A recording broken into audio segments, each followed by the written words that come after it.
Salam sejahtera, selamat beraktivitas. Kita kembali renungkan firman Tuhan. Kita baca di dalam Ibrani pasal yang ke-11. Iman adalah dasar dari segala sesuatu yang kita harapkan dan bukti dari segala sesuatu yang tidak kita lihat. Sebab oleh imanlah telah diberikan kesaksian kepada nenek moyang kita. Karena iman kita mengerti bahwa alam semesta telah dijadikan oleh firman Allah, sehingga apa yang kita lihat telah terjadi dari apa yang tidak dapat kita lihat. Karena iman Habil telah mempersembahkan kepada Allah korban yang lebih baik daripada korban Kain.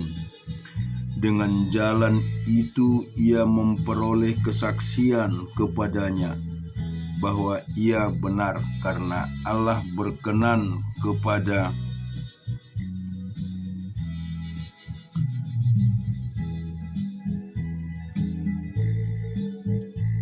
akan persembahannya itu, dan karena iman ia masih berbicara kesudahan ia mati.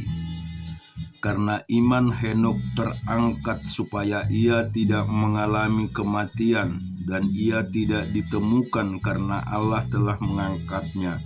Sebab sebelum ia terangkat, ia memperoleh kesaksian bahwa ia berkenan kepada Allah. Tetapi tanpa iman tidak mungkin tidak mungkin orang berkenan kepada Allah. Sebab barang siapa berpaling kepada Allah, ia harus berpercaya bahwa Allah ada, dan bahwa Allah memberi upah kepada orang yang sungguh-sungguh mencari Dia. Karena iman maka Nuh dengan petunjuk Allah tentang sesuatu yang belum kelihatan, dengan taat mempersiapkan bahtera untuk menyelamatkan keluarganya. Dan karena iman itu ia menghukum dunia, dan ia ditentukan untuk menerima kebenaran sesuai dengan iman. Karena iman Abraham taat ketika ia dipanggil untuk berangkat ke negeri yang akan diterimanya menjadi milik pusakanya. Lalu ia berangkat dengan tidak mengetahui tempat yang ia tujui. Karena iman ia diam di tanah yang dijanjikan itu, seolah-olah di suatu tanah asing, dan di situ ia tinggal di kemah dengan Ishak dan Yakub yang turut menjadi ahli waris janji yang satu itu.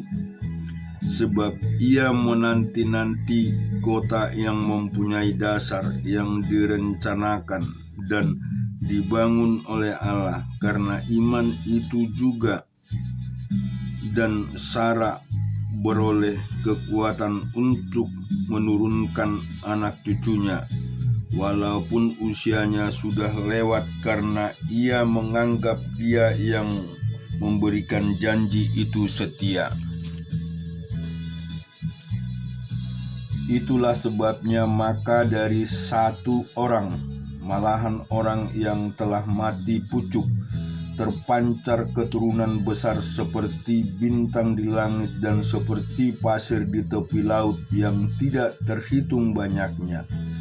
Dalam iman mereka semua ini telah mati seperti orang-orang yang tidak memperoleh apa yang dijanjikan itu, tetapi yang hanya dari jauh melihatnya dan melambai-lambaikan kepadanya, dan yang mengakui bahwa mereka adalah orang asing pendatang di bumi ini. Sebab mereka yang berkata demikian mengatakan bahwa mereka dengan rindu mencari satu tanah air. Dan kalau sekiranya dalam hal itu mereka ingat bahwa tanah asal yang telah mereka tinggalkan, maka mereka cukup mempunyai kesempatan untuk pulang ke situ. Tetapi sekarang mereka merindukan tanah air yang lebih baik, yaitu suatu tanah air surgawi.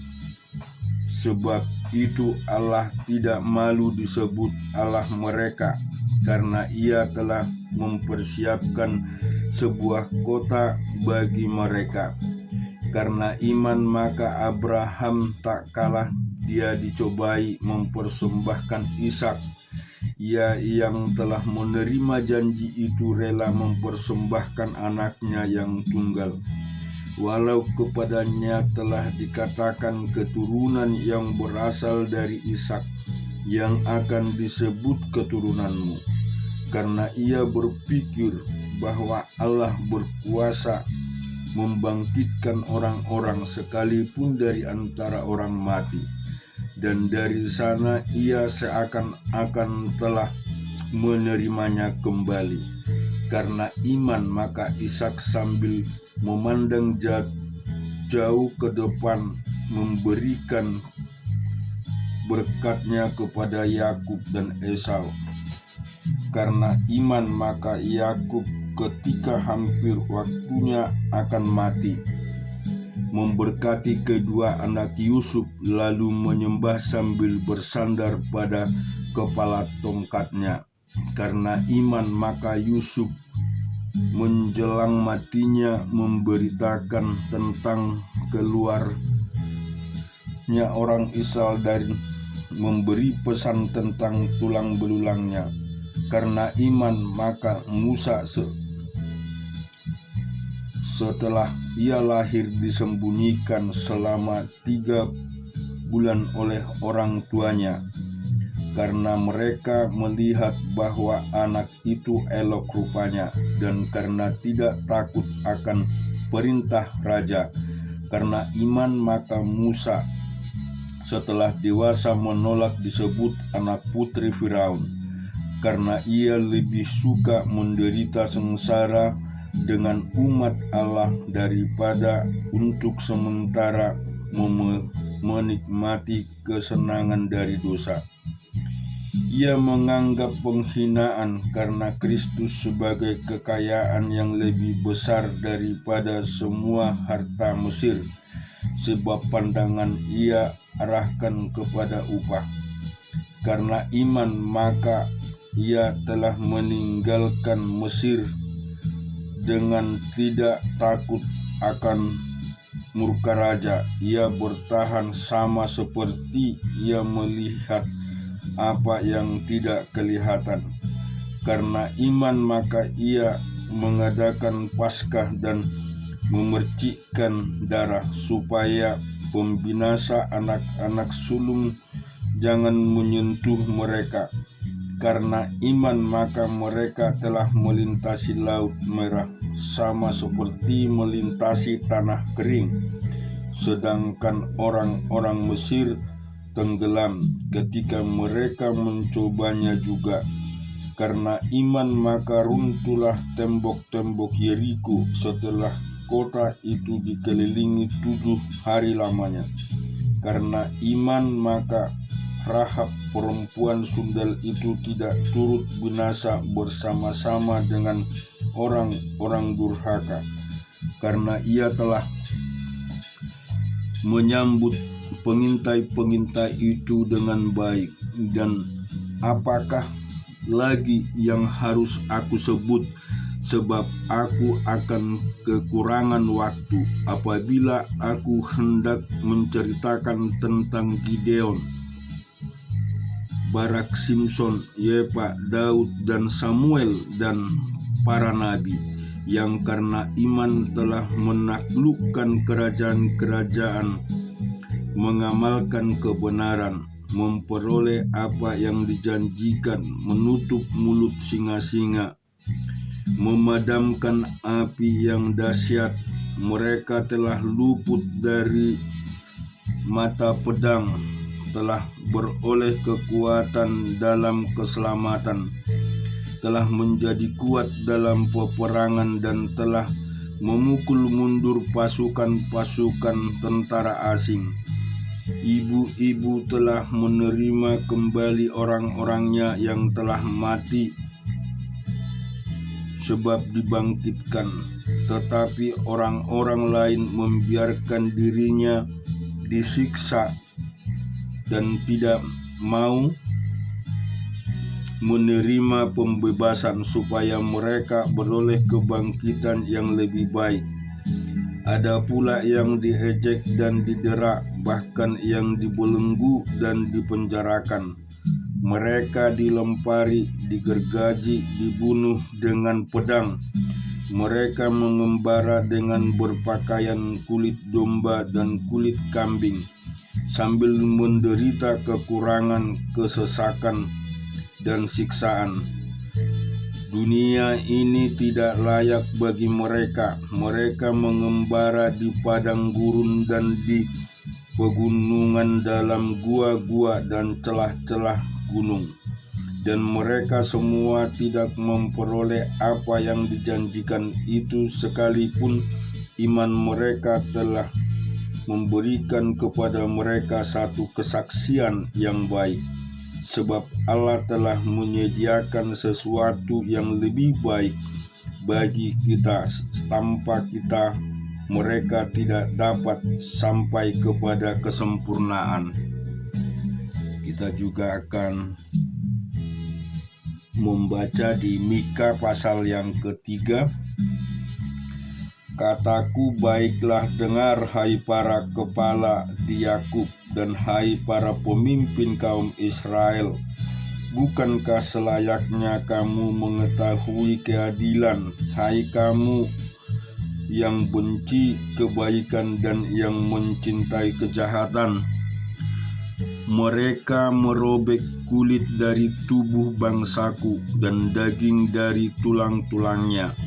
Mereka memakan daging bangsaku dan mengupas kulit dari tubuhnya. Mereka meremukkan tulang-tulangnya dan mencincangnya seperti daging dalam kuali, seperti potongan-potongan daging di dalam belanga.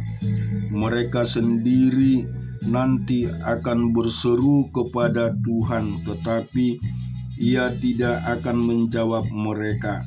Ia akan menyembunyikan wajahnya terhadap mereka pada waktu itu, sebab jahat perbuatan-perbuatan mereka.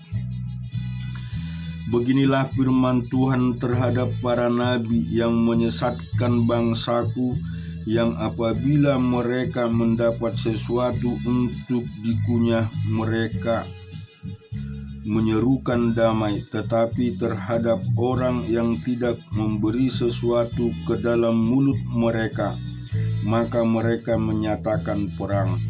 Sebab itu hari akan menjadi malam bagimu tanpa penglihatan, dan menjadi gelap bagimu tanpa tenungan. Matahari akan terbenam bagi para nabi itu, dan hari menjadi hitam suram bagi mereka. Para pelihat akan mendapat malu, dan tukang-tukang tenun akan tersipu-sipu. Mereka sekalian akan menutupi mukanya, sebab tidak ada jawab daripada Allah. Tetapi aku ini penuh dengan kekuatan, dengan roh Tuhan, dengan keadilan dan keperkasaan untuk memberitakan kepada Yakub pelanggarannya dan kepada Israel dosanya. Baiklah dengarkan ini hai para kepala kaum Yakub dan para pemimpin kaum Israel. Hai kamu yang muak terhadap keadilan dan yang membengkokkan segala yang lurus. Hai kamu yang mendirikan Sion dengan darah dan Yerusalem dengan kelaliman.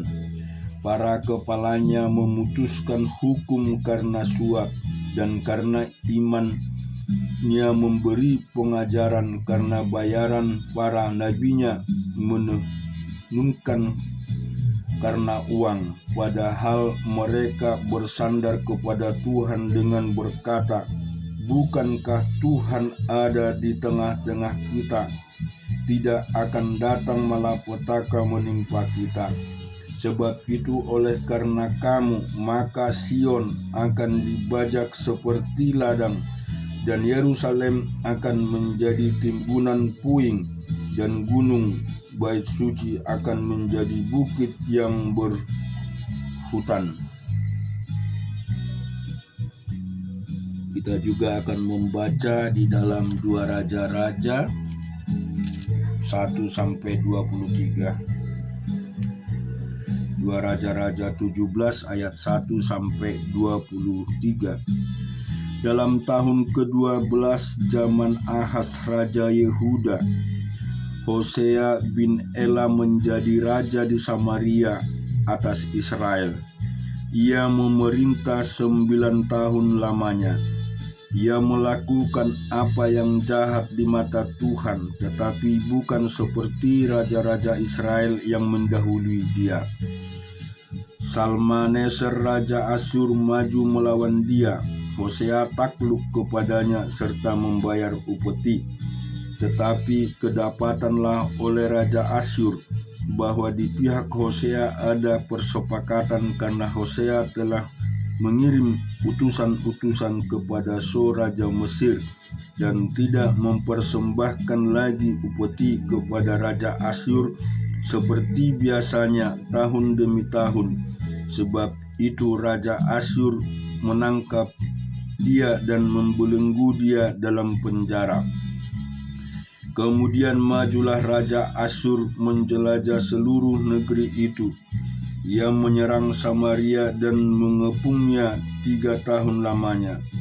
Dalam tahun ke-9 zaman Hosea, maka Raja Asyur merebut Samaria. Ia mengangkut orang-orang Israel ke Asyur, ke dalam pembuangan, dan menyuruh mereka tinggal di Haldan di tepi sungai Habor, yakni sungai negeri Gosan, dan di kota-kota Madani.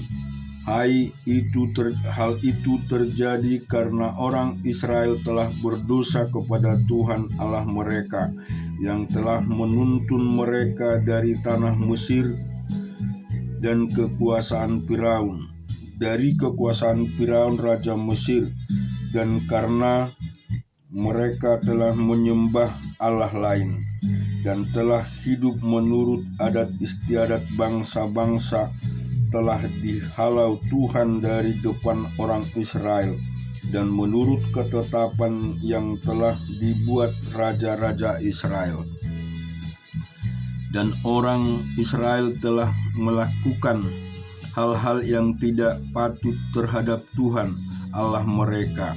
Mereka mendirikan bukit-bukit pengorbanan dimanapun mereka diam, baik dekat menara penjagaan maupun di kota yang berkubu. Mereka mendirikan tugu-tugu berhala dan tiang-tiang berhala di atas setiap bukit yang tinggi dan di bawah setiap pohon yang rimbun. Di sana, di atas segala bukit itu, mereka membakar korban seperti bangsa-bangsa yang telah diangkut Tuhan tertawan dari depan mereka. Mereka melakukan hal-hal yang jahat sehingga mereka menimbulkan sakit hati Tuhan. Mereka beribadah kepada berhala-berhala, walaupun Tuhan telah berfirman kepada mereka, "Janganlah kamu berbuat seperti itu." Tuhan telah memperingatkan kepada orang Israel dan kepada orang Yehuda dengan perantaraan semua nabi dan segala tukang tilik, "Berbaliklah kamu daripada jalan-jalanmu yang jahat itu, dan tetaplah ikut segala perintah dan ketetapanku, sesuai dengan segala undang-undang yang telah kuperintahkan kepada nenek moyangmu, dan yang telah kusampaikan kepada mereka dengan perantaraan hamba-hambaku para nabi." Tetapi mereka tidak mau mendengar, melainkan mereka menegarkan tengkuknya seperti nenek moyangnya yang tidak percaya kepada Tuhan Allah mereka. Mereka menolak ketetapannya dan perjanjiannya yang telah diadakan dengan nenek moyang mereka, juga peraturan-peraturannya yang telah diperingatkannya kepada mereka. Mereka mengikut dewa kesia-siaan sehingga mereka mengikut bangsa-bangsa yang disesali mereka. Walaupun Tuhan telah memerintah kepada mereka jangan berbuat jahat seperti mereka itu. Mereka telah meninggalkan segala perintah Tuhan Allah mereka dan telah membuat 2 anak lembu tuangan. Juga mereka membuat patung Asyera, sujud menyembah kepada segenap tentara langit dan beribadah kepada Baal. Tambahan pula mereka mempersembahkan anak-anaknya sebagai korban dalam api dan melakukan tenun dan membudak diri dengan melakukan yang jahat di mata Tuhan, sehingga mereka menimbulkan sakit hatinya. Sebab itu Tuhan sangat murka kepada Israel dan menjauhkan mereka dari hadapannya. Tidak ada yang tinggal kecuali suku Yehuda saja. Juga Yehuda tidak berpegang pada perintah Tuhan Allah mereka, tetapi mereka hidup menurut ketetapan yang telah dibuat Israel. Jadi Tuhan menolak segenap keturunan Israel. Ia menindas mereka dan menyerahkan mereka ke dalam tangan perampok-perampok sampai habis mereka dibuangnya dari hadapannya. Ketika ia mengoyakkan Israel daripada keluarga Daud, maka mereka mengangkat Yerobeam bin Nebat menjadi raja, tetapi Yerobeam membuat orang Israel menyimpang daripada pengikut Tuhan dan mengakibatkan mereka melakukan dosa yang besar. Demikianlah orang Israel hidup menurut segala dosa yang telah dilakukan Yerobeam. Mereka tidak menjauhinya. Kita juga akan membaca di Daniel pasal yang ke-8.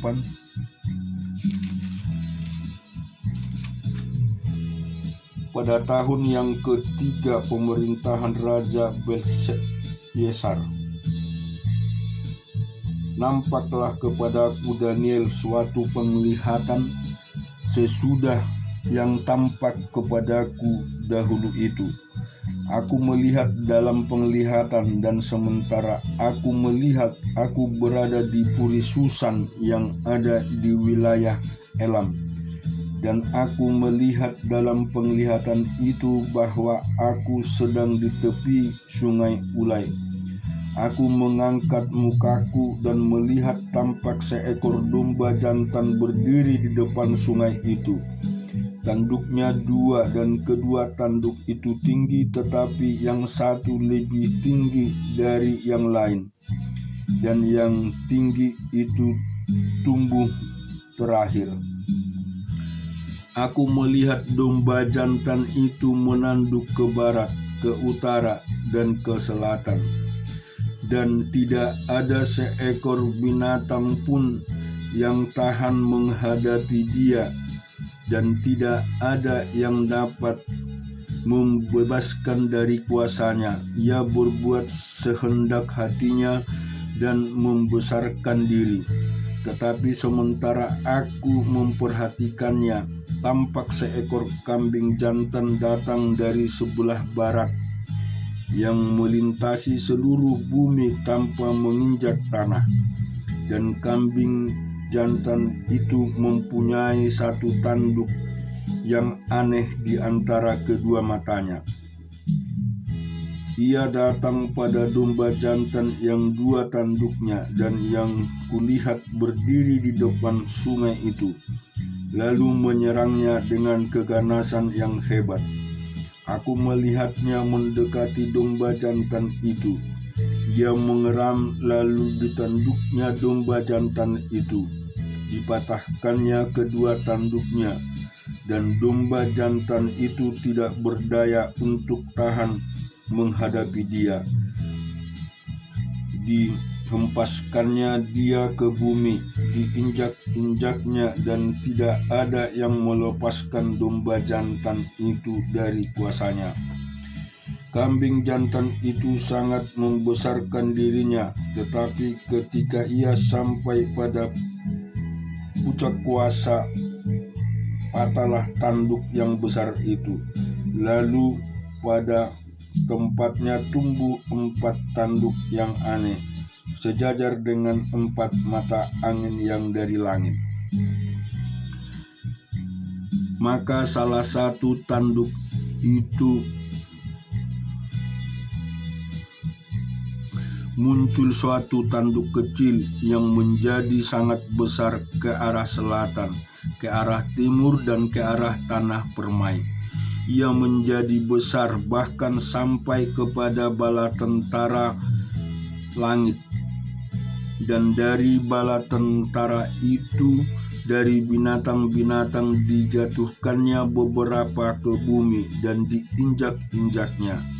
Bahkan terhadap panglima bala tentara itu pun ia membesarkan dirinya, dan daripadanya diambilnya korban persembahan sehari-hari, dan tempatnya yang kudus dirobohkan. Suatu kebaktian diadakan secara fisik menggantikan korban sehari-hari. Kebenaran dihempaskannya ke bumi, dan apapun yang dibuatnya semuanya berhasil. Kemudian kudengar seorang kudus berbicara, dan seorang kudus lain berkata kepada yang berbicara itu, "Sampai berapa lama berlaku penglihatan ini?" Yakni korban sehari-hari dan kefasikan yang membinasakan, tempat kudus yang diserahkan, dan bala tentara yang diinjak-injak. Maka ia menjawab, "Sampai lewat 2300 petang dan pagi, lalu tempat kudus itu akan dipulihkan dalam keadaan yang wajar." Sedang aku, Daniel, melihat penglihatan itu dan berusaha memahaminya, maka tampaklah seorang berdiri di depanku yang rupanya seperti seorang laki-laki. Dan aku mendengar dari tengah sungai Ulai itu suara manusia yang berseru, "Gabriel, buatlah orang ini memahami penglihatan itu." Lalu datanglah ia ke tempatku berdiri, dan ketika ia datang, terkejutlah aku dan jatuh tertelungkup. Lalu ia berkata kepadaku, "Pahamilah, anak manusia, bahwa penglihatan itu mengenai akhir masa." Sementara ia berbicara dengan aku, jatuh pingsanlah aku tertelungkup ke tanah. Tetapi ia menyentuh aku dan membuat aku berdiri kembali. Lalu berkatalah ia, "Kuberitahukan kepadamu apa yang akan terjadi pada akhir muka ini. Pada akhir murka ini, sebab hal itu mengenai akhir zaman. Domba jantan yang kau lihat itu dengan kedua tanduknya ialah raja-raja orang Media dan Persia, dan kambing jantan yang berbulu kesat itu ialah raja negeri Yunani, dan tanduk besar yang di antara kedua matanya itu ialah raja yang pertama. Dan bahwa tanduk itu patah, dan pada tempat itu muncul 4 buah. Berarti 4 kerajaan akan muncul dari bangsa itu, tetapi tidak sekuat yang terdahulu. Dan pada akhir kerajaan mereka, apabila orang-orang fasik telah penuh kejahatannya, maka akan muncul seorang raja dengan muka yang garang dan yang pandai menipu. Kekuatannya akan menjadi hebat, tetapi tidak sekuat yang terdahulu, dan ia akan mendatangkan kebinasaan yang mengerikan, dan apa yang dilakukannya akan berhasil. Orang-orang berkuasa akan dibinasakan juga, umat orang kudus, dan oleh karena akalnya penipuan yang dilakukannya akan berhasil. Ia akan membesarkan dirinya dalam hatinya, dan dengan tak disangka-sangka banyak orang akan dibinasakannya. Juga ia akan bangkit melawan raja segala raja, tetapi tanpa perbuatan tangan manusia ia akan dihancurkan. Adapun penglihatan tentang petang dan pagi itu, apa yang dikatakan tentang itu adalah benar, tetapi engkau sembunyikanlah penglihatan itu, sebab hal itu mengenai masa depan yang masih jauh. Maka aku Daniel lelah dan jatuh sakit. Beberapa hari lamanya kemudian bangunlah aku dan melakukan pula urusan raja, dan aku tercengang-cengang tentang penglihatan itu, tetapi tidak memahaminya. Amin. Tuhan memberkati.